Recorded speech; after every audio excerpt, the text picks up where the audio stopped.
शरद पूर्णिमा व्रत कथा। बहुत समय पहले एक नगर में साहूकार रहता था। उसकी दो पुत्रियां थीं। दोनों पुत्रियां पूर्णिमा को उपवास रखती, लेकिन छोटी पुत्री हमेशा उस उपवास को अधूरा रखती और दूसरी हमेशा पूरी लगन और श्रद्धा के साथ पूरी व्रत का पालन करती। समय उपरांत दोनों का विवाह हुआ। विवाह के बाद बड़ी की, जो कि पूरी आस्था से उपवास रखती, ने बहुत ही सुंदर और स्वस्थ संतान को जन्म दिया।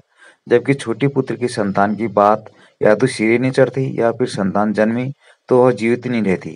वह काफी परेशान रहने लगी। उसके साथ साथ उसके पति भी परेशान रहते। उन्होंने ब्राह्मणों को बुलाकर उसकी कुंडली दिखाई और जानना चाहा कि आखिर उसके साथ ऐसा क्यों हो रहा है।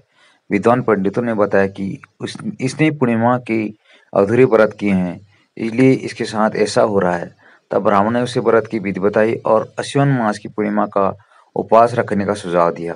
इस बार उसने विधि पूर्वक व्रत रखा, लेकिन इस बार संतान जन्म के पश्चात कुछ दिनों तक ही जीवित रही। उसके मृत शिशु को पीढ़े पर लिटाकर उस पर कपड़ा रख दिया और अपनी बड़ी बहन को बुला लाई। बैठने के लिए उसने वही पीढ़ा उसे दे दिया। बड़ी बहन पीढ़े पर बैठने वाली थी। उसके कपड़े के छूते ही बच्चे के रोने की आवाज आने लगी। उसकी बड़ी बहन को बहुत आश्चर्य हुआ और कहा कि तू अपनी संतान को मारने का दोष मुझ पर लगाना चाहती थी। अगर इसे कुछ हो जाता तो? तब छोटी ने कहा कि यह तो पहले से मरा हुआ था। आपकी व्रत के प्रताप से ही यह जीवित हुआ है।